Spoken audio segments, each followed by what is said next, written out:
If you are watching this at night, I'm already sorry because this is seriously the best oven baked chicken ever.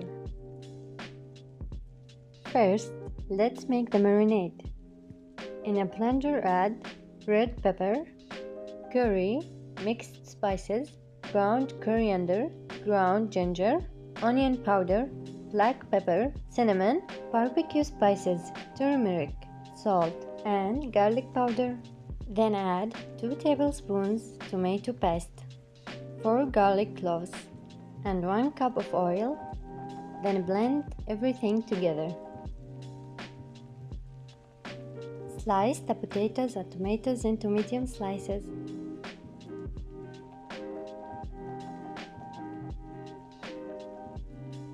And layer the potatoes in a tray.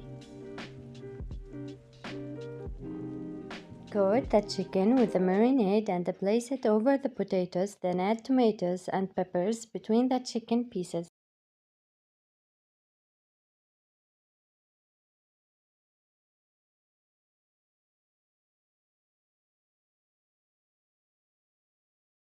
Into the oven, and once it's done, the smell and taste are unreal.